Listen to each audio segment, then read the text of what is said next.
Hi everyone, welcome back to Education Experts. I am Bharti Sharma, your spoken English educator.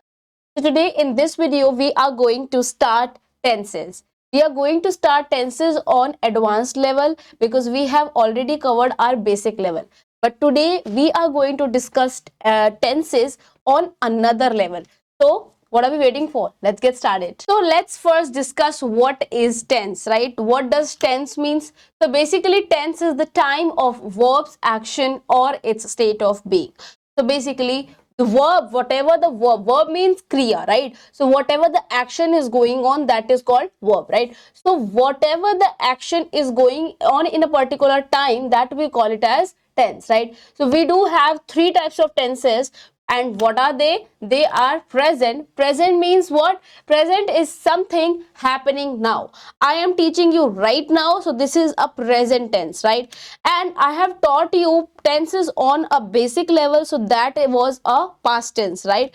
And now I am going to teach you tense on a one more advanced level, that we call it as future, right? So present is something that is happening now, past was that has happened, right? And future was that is going to happen. So these are the three things that we are going to discuss in tenses, that are present, past and future, right? So let's move forward and understand this in detail. So now let's discuss types of tenses. In types of tenses, we do have three types, that is present, past and future tense. And further, we have four particular types that we are going to discuss. In every particular tense, in every particular present, future and past, we do have four further studies that we are going to study. First one is indefinite, continuous, perfect and perfect continuous. These are the four things that we are going to discuss in every type of tenses, right? So let's get started and understand each and every type in very detail. All right, now let's start with first particular type of tense, which is present indefinite tense, right? So first we are going to discuss this in detail. So what does it mean? Present indefinite can be defined as the action that is done in the present. However, there is no definite time limit given of it being accomplished. Present indefinite tense can also be used to express true events, near future, habit, nature, etc. So basically what does it mean? It means whatever the action has just completed, right? That has the action has completed in the present only, but there is no definite particular time, right? If I have taught, if I have just started explaining you, so the action is completed in the present, right? But I am not giving you any definite time limit. So that is how I can say that I am trying to tell you that I am teaching you present indefinite tense. What does this present indefinite mean, right? So basically whatever the action means, I have just taught you, I have just started the tenses topic, and this is completed in the present only. So and there is no time limit given, so that this is what we call as present indefinite tense. Present indefinite can also be used to express, basically it can also be used to express true events. Whatever the true events, as in something that has truly happened. It is not imaginated, it is not fiction, right? And something is going to happen, that in that sense also we can use present indefinite tense. Also if we're talking about habits or sometimes nature, at that time also we do use what? Present indefinite tense. Let's see some examples of it. First one is Rishi loves chocolate cake. So this is an example of his nature, maybe, that he loves chocolate cake, right? So Rishi loves chocolate cake. This is an example of present indefinite tense. Let's see some another examples. Rahul likes to paint in his ideal time, right? Ideal time is what? Ideal time means free time. So he likes to paint in his free time, his ideal time.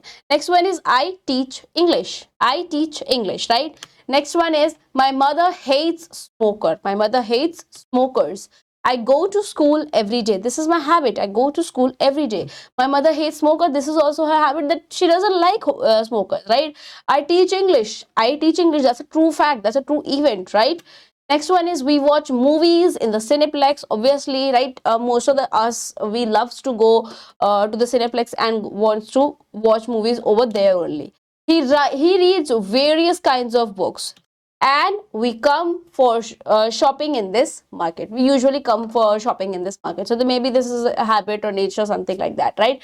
So these all are examples of what? These are all examples belongs to present indefinite tense. I hope this is clear for you. Now let's move on and understand uses of present indefinite tense. All right, now let's start with uses of present indefinite tense. So there are various uses where we can use present indefinite tense. Let's read it out. Let's understand one by one.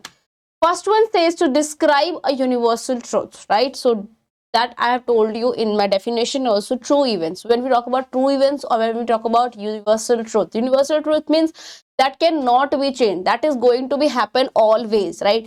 No matter what has happened, no matter if I die, no matter if you die, no matter anything happens, that is going to happen, that will remain constant, that will remain universal truth, right? So that time we use present indefinite tense. We commonly use present indefinite tense to talk about the things that are universal fact or already proven, right? So what are the examples of it? Let's understand it. The sun rises in the east, right? This is a universal truth. Obviously this cannot be changed, right? The sun rises in the east means it will always rise in the east only, right? It can never happen that it is going to rise from the west or it is going to rise from north or south, right? This is a universal truth. This is a fact. This is a fact that has already proven that sun rises in the east. This is a universal truth. Next one is plants give us oxygen. That is also a universal truth, right? Plants always gives us oxygen. Next one is water gives at 0 degrees Celsius. Water freezes at 0 degree Celsius, right? So these all are examples of universal truth. I hope this is clear for you. Now let's move forward and understand another use of it. Next one we have is for activities of habitual nature, right? So if we are going to talk about some activities that are habitual of our nature, at that time we use present indefinite tense, right? Whenever we are going to talk about any habitual nature activities, at that time we use words like always, never, seldom and rarely. These are the words that we use at this time. I never tell a lie. I never tell a lie. So this is my nature, this is my habit, that I never tell a lie, right? So never over here, it shows our present indefinite tense. Next one is she always speaks the truth. She always speaks the truth. This is also her habitual nature, that she has always spoken the truth and now she will always going to speaks the truth only. Next one is my office starts at 11 a.m. This is also a truth. This is also a habitual nature. ऐसा तो नहीं है ना, nothing like that. Today it is starting at 11 a.m. and tomorrow it will start at 9 a.m. The next day it will start at 12 p.m. maybe. The particular time is fixed, that my office starts at 11 a.m. right? It always starts at 11 a.m. So this shows the habitual nature of it. Next up we have is for events scheduled in the near future, right? Whenever we're talking about some events that are scheduled in the near future, that something is going to happen at this particular time, at that time we're going to use present indefinite tense. My school opens next week. My school opens next week. So this is fixed, that my school will definitely going to open in the next week, in the upcoming week, right? So that time we are using present indefinite tense. Next one we have is the third semester begins next month. The third semester begins next month, right? So this is also the activity that has scheduled in the coming near future, right? But we are using over here present indefinite tense. We can also say the third semester will begin next month. That is also correct, but I am just trying to tell you that in this sense also we can use this in present indefinite tense, right? Next up we have is for an action happening in the present. Something that is happening in the present, right? At that time also we are using. Boys play a football match. Boys plays a football match. She sings a song, right? So these are the actions that are right now happening in the present, that boys are playing a football match, right? Boys play a football match.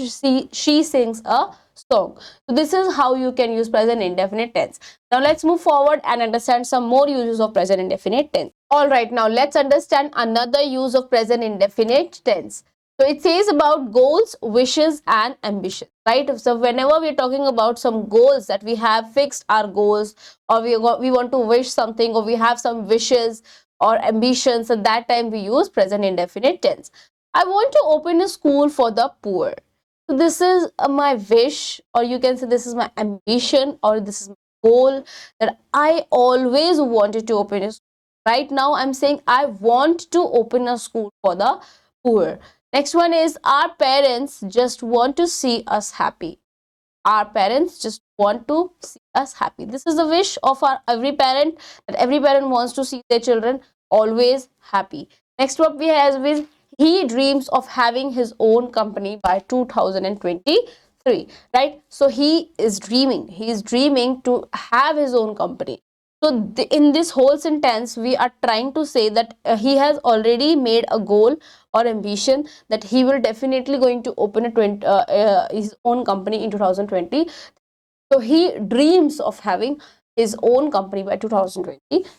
Right, so there are plethora of ways that we can use this particular line in present indefinite also, in present continuous also, or maybe in future also. But I'm just trying to show you the particular every type of use where we can use this in this particular type of tense also.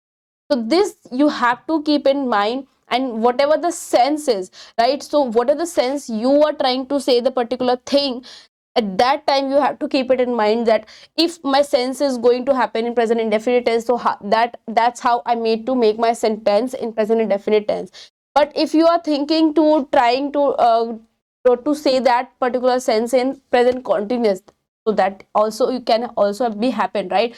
So basically it also depends upon the sense you are talking about, right? It can be present indefinite tense, it can be continuous, it can be some other also, right? So I'm just giving you the particular goal, the particular uses where we can use present indefinite tense, right? So these are the particular uses that I have already told you, right? So one of them is this also. Let's move forward and understand another use. It says about likes and dislikes, right?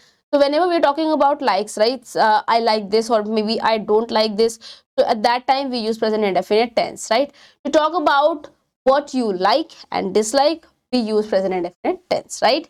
All right, so she likes to play chess. Likes to play chess. She maybe she knows how to play chess, that's why she likes to play chess. Next one is, my brother does not like partying. My brother does not like, but there are a lot of people who doesn't like partying, right? Monu enjoys playing with kids. Monu likes to play with kids, right? Monu enjoys playing with. So this is how you can say about likes and dislikes. At that time you have to keep it in mind that you can use present indefinite tense. Next up we have is repeated actions. Something that is repeatingly happen. So that time we can use. This is the most common way to use present indefinite tense. Obviously, whenever we talk about things we do repeatedly, we use present indefinite tense. That I have told you, right? I wake up daily. So that this is my repeated actions. I wake up daily. Now obviously this is never going to happen. This is never going to change. This is a repeated action that is always going to happen. Next up we have is, I talk to my family members and friends. I take a bath. This is a repeated action, obviously, right?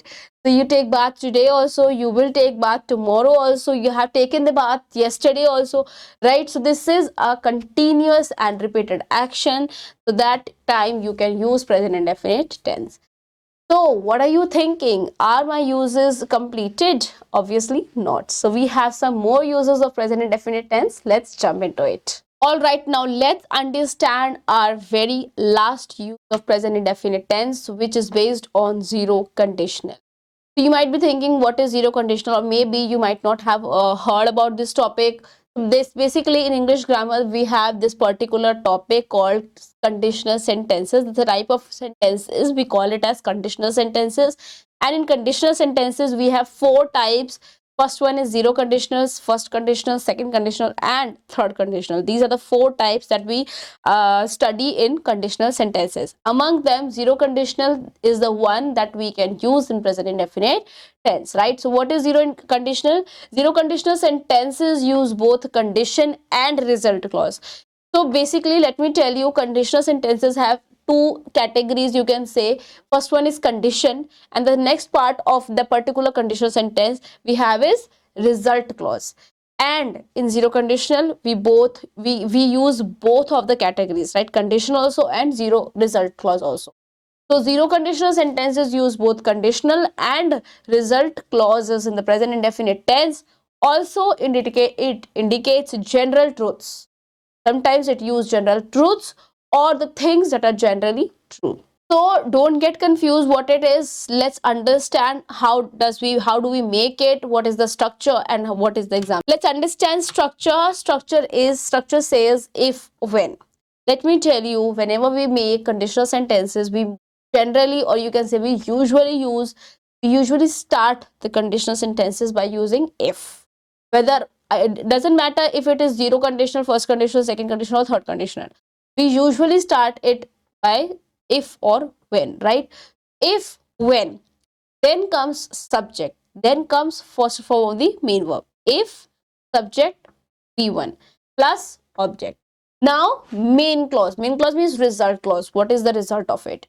That we call it as present indefinite tense. So let's see some examples of it and understand it one by one. If you don't eat food, you die. If, what is if? If we were starting if because of this structure, right? So if you is the subject, don't eat. So basically it is a negative type, right? Eat is the V1, obviously, eat food. If you don't eat food, food is your object. If you don't eat food, you die. So if you don't eat food, this is a condition. If you don't eat food, this is a condition. And what will be the result of it? Obviously, you will die, right? So if you don't eat food, you die. This is how you make zero conditional sentence. When you heat water, it freezes. Or you can also say it like, if you heat water, it freezes, right? When you heat water, it freezes. So this is how you can use it. Next up we have is when she drinks too much. When she drinks too much, she dances like a mad person. This usually becomes the result of it. When she drinks too much, she drinks not, I mean, we are not talking about water, obviously, we are talking about alcohol maybe or some other beverages. So when she drinks too much, she dances like a mad person. First one we have is before comma, always have the condition, and after the comma we have result clause of it. Next up we have is when someone touches his food, he gets mad. So this is again, first up we have is condition and the result is the later one. When someone touches his food, he gets mad. Lokesh does not talk to anyone when he is sad. So basically we have reverse the thing, right? We can also say it when he is sad, Lokesh doesn't. When Lokesh is sad, he does not talk to anyone. We can also say it like that, but we have removed the comma and we have used the condition after the result. We are telling you about the result. What is the result? Lokesh does not talk to anyone when he is sad. So this is how you can use zero condition. I hope this is clear for you. I hope all the uses are clear for you. Now let's move forward and understand signal words of it. Alright, so let's understand one by one signal words. First one we have is daily, right? So I've already told you that whenever we are talking about habits, something that you do on a daily basis, that time we use present indefinite. So daily obviously will be our signal. Next up, every day, of course. Sometimes, this is also a signal words, often and rarely. These are our signal words and usually. So these are our signal words. I hope this is clear for you. Now let's understand some notes related to present indefinite. I hope you're sitting with pen and notebook, right? The first up we have is singular person. Singular person takes S or ES. If the sentence is starting with any name, he, she, it. If these are your subject, what are the subjects? Like Lokesh, Reena, Meena, Geeta, Sita, or Rohan, or whatever the name is, right? If this is the subject, or if your subject is he, she, it, right? So that time, obviously, these are all what? These are all singular person, and with these we will use only s or es with the main verb, right? Present indefinite takes first of the main verb. Obviously, you know it, right? I and you comes in plural. This I have already told you, I have already explained you. I hope you remember this. So whenever your subject is I and you will always count that in what? Plural form, right? In plural form. I hope signal words and note is also clear for you. Now let's move forward. All right, so this is a high time that we are going to discuss what? Every further subcategory of present tense.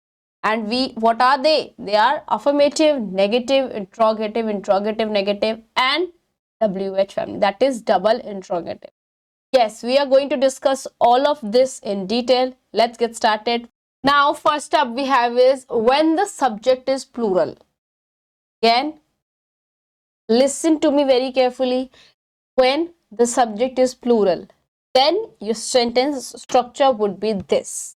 This is what? Subject, one, and object. That's it. That's the most simpler thing that I can tell you, right? Whenever the subject is plural means I, we, you, they. If your subject starts with these four words, I, you, we, they, or if the subject starts with plurals like dogs, not singular one, dog, I'm talking about dogs, cows, persons, or you can say children, right? So all of these are what? All of these are subject, plural subject, right? That time we have to keep it in mind that the sentence structure would be subject, v1, object, right? Next up we have is when the subject is singular. At that time, singular means he, she, it, names that I have just told you. At that time, your sentence structure would be subject, one, s or es plus this will be your sentence structure for subject when is singular. So let's see some examples of it. First one we have is he develops Android apps. He develops Android apps. He is what? Singular subject. So that is why we have used develops, right? So he develops Android apps. You is what? Plural one. That is why we have used browse, not browses. You browse the internet. You browse the internet. She prefers coffee to tea. Not she prefer. She prefers coffee to tea. Sometimes I have heard people by saying this thing as she prefers coffee than tea. Not than, it should be to, right? She prefers coffee to tea. Next up we have is he goes to the library every day. He goes to the library every day. He is a singular subject. That is why we are saying goes. If your subject would be here I, then you should said I go to, not I goes to, right? He goes to the library every day. Next up we have is the poet writes romantic poem, right? The poet writes. The poet is a singular one. That is why we have used writes over here. The poet writes romantic poems. Next up we have is I know how to protest against injustice. So this is the things that you have to keep it in mind when your subject is plural. Then your sentence structure should be subject, v1, and object. And whenever your subject is plural, singular, at that time you have to use s or es with the main verb. I hope this is clear for you. Now let's move forward and understand negative sentence. All right, now let's understand sentence structure for negative sentences. So this would be your sentence structure for negative sentences. At this time, you have to keep it in mind whenever we are making any sentence structure that is in negative, and especially if we are talking about present indefinite tense. At that time, there's two helping verb that you have to use in your sentences. What are they? They are do and does, right? So subject, do, does plus not. Subject, do, does plus not. V1, same, object, same. Where to use do and where to use does? Whenever we are talking about plural subject, at that time we have to use do. And whenever we are talking about singular subject, at that time you have to use what? Does. Right? So do with I, we, you, they. And does with he, she, it, names. And so I hope this is clear for you where to use do and where to use does.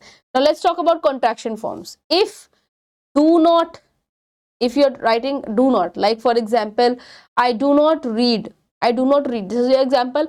So you can also say it as I don't read, I don't. Do not becomes don't.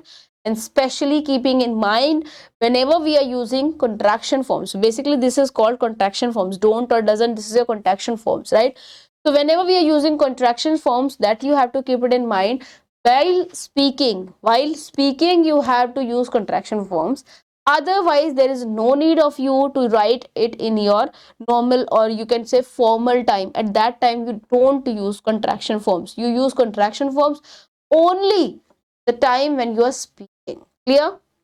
And whenever the time you're speaking, you should say contractions form to look more fluent, to look more good speaker, right? And does not becomes doesn't, don't, do not become don't. That you have to keep it in mind. Now let's see some examples of it. So I do not like to quarrel. Quarrel means fight. I do not like to quarrel. So you can also say it while speaking. I don't like to quarrel. I don't like to quarrel. Ramesh does not want to do his homework. If you are writing this, you should write this like this only. But if you're speaking this, you can say it, Ramesh doesn't want to do his homework, right? Ramesh doesn't want to do his homework, right? Next up we have is my students don't give up. My students don't give up. And that is what I expect, that my students never give up, right? Next up, Ritvik does not want to be doctor. Ritik doesn't want to be a doctor. Ritik does not want to be a doctor. Ritik is a singular person. That's why we have used does over here. Ritik does, because we are talking about negative sentence. That is why we have used not. Ritvik does not want to be a doctor. She doesn't call me every day. She doesn't call me every day. She does not call me every day, right? She is singular again. That's why we have used does over here. She doesn't call me every day. They don't love me. They is a plural one. That's why we have used do over here. They don't love me, or you can say they do not love me. I hope this is clear for you. And one more thing that you have to keep it in mind while making negative sentence structure. If you are using do or does in a negative sentence structure, automatically your S or ES that you use in affirmative sentence will remove, because you're talking about negative, right? And we have already used ES or S with do. How? Does. Look at the does word clearly or carefully. You will see ES over here. So that's why we remove S or ES with the main verb, right? Whenever we're talking about negative sentence structure, at time also. Okay, so you have to keep it in mind, right? So this is your sentence structure for negative sentence: subject, do, does, or not, given, and object. I hope affirmative and negative is definitely clear for you. Now let's move forward and understand interrogative sentence structure. All right, now let's understand interrogative sentence structure. So, interrogative negative structure would become do or does before the subject, right? So, whatever your helping verb, it will always come before the subject, right? Not just in present indefinite tense, I'm telling you, in every particular type of sentence. If you are making interrogative sentence structure, at that time you have to keep it in mind that whatever the helping verb you are carrying in any type of sentence, in any type of tense, that will always come before the subject, right? So this is how you will make interrogative sentence structure, right?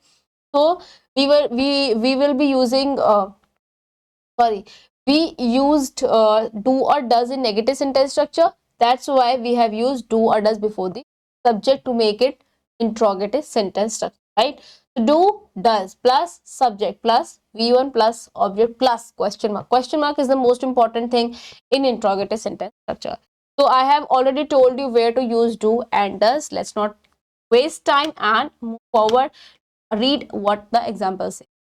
Do you love me? Do you love me? So this is an interrogative sentence structure. You have to keep it in mind two things. First up we have is obviously helping verb that you have to use before the subject. Second up is when you have to read this line, or when you are speaking this line to anyone, when you are saying this thing to anyone, right? So interrogative means what? Interrogative means that you are questioning to someone, right? Interrogative means that you are questioning to someone. So that time you have to keep it in mind that your sentence should always speaks, whatever the sentence you're speaking, that you have to speak it like that you are actually questioning, that you are not reading, you are questioning, right? This is the thing that you have to keep it in. So if I say, do you love me? Do you love me? Do you love me? My each and every sentence, if you are listening it carefully, will always makes a sense that I'm actually questioning. Do you love me? Love me?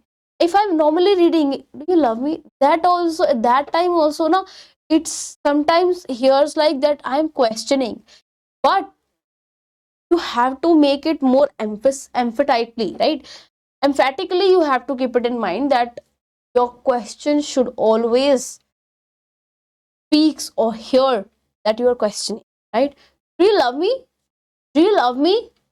How you are going to speak this? Does he play tennis? Does he play tennis? Because your subject is he, we have used us for the. Does he play tennis? Does he play tennis? Does she call you every day? Does she call you every day? Does is what? Now match this sentence according to the structure. Does, obviously, because she over here the subject, singular person, that is why we have used does she. Because we have used does over here, we will not use calls. You have to use only call. Does she call you? Subject. Does she call you every day? Does she call you every day? Next up we have is, do you love to listening realistic songs? Do you love to listening realistic? Do you love to listen to realistic songs? Do you like to watch cricket? Do you like to watch cricket? Does he develop Android apps? Does he develop Android apps? So this is how you create interrogative sentence structure. Let's move forward and understand interrogative negative. All right, now let's understand interrogative negative sentences, and your sentence structure will be exactly same. You just have to put not after the subject. All right, now let's see some examples of it. Does she not use Instagram? All right, let's first understand the words pronunciation. It's not Instagram. I have heard a lot of people saying this Instagram, Instagram, right? So this is wrong pronunciation. The correct pronunciation, Instagram, Instagram, gram. I hope this is so. Does she not use Instagram? So does. Why we have used does? Because the subject over here is she, and she is a singular person. That's why we have used does. Does she not? Not why? Because we're talking about negative interrogative. Does she not use Instagram? Does she not use Instagram? Next up we have is, do we dance in the pub? We not dance in the pub, right? So because we're talking about negative. Do we not dance in the pub? Do they not play basketball every week? Do they not play basketball every week? Do I not go to school? Do I not go to school? Does she not sleep? Does she not sleep? Or you can also say it like while speaking, doesn't she sleep? Doesn't she sleep? Does his brother not play cricket? Does his brother not play cricket? Or you can also say it like, doesn't his brother play cricket? Doesn't, because not you can say it with doesn't while speaking, right? Doesn't his brother play cricket? Next up we have is, does she not live in Mumbai or doesn't she live in Mumbai? This is both are the correct thing, but you have to keep it in mind. Contraction forms speaking time, and the rest of the things is in formal writing. Does she not sell mobile? Doesn't she sell mobile? This is how you are going to speak, and this is how you are going to write, right? So keeping it in your mind, whatever the sentence structure is according to the particular further subcategory of present indefinite tense. This is how you make a sentence structure for interrogative negative sentence. I hope this is clear for you. Now let's move forward and understands last but not least, which is based on WH family sentences. Also, we call it as double interrogative, right? So, before this thing, let me tell you what is the difference between interrogative and double interrogative. Before this, let's read it out. There are some words that start with W or H and ask questions. We call their whole group as WH family. All right, I'll explain you this thing a little later. Let me tell you first what is interrogative and what is double interrogative. What is the difference between both the thing, interrogative and double interrogative? So basically, interrogative means when you had the questions like, do you like this? Do you play cricket? Do you do this? Right? Whatever the thing.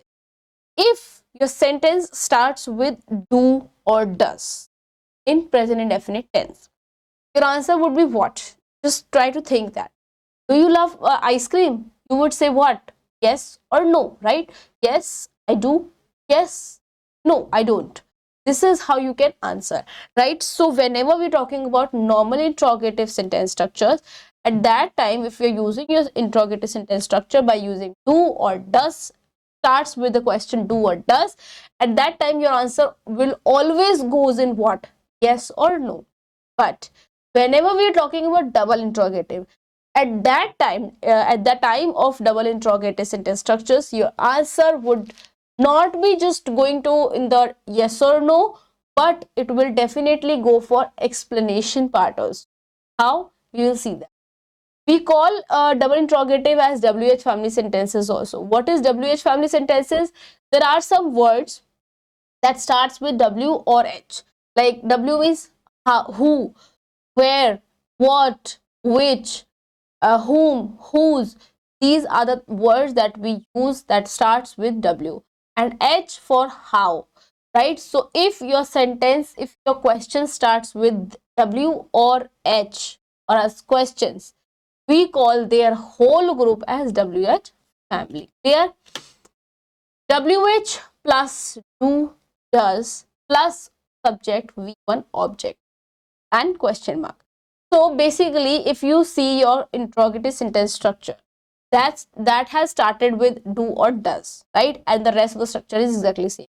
But because we're talking about double interrogative, or you can say WH family sentences, we have just put WH family before the do. Otherwise, the rest of the sentence is exactly clear.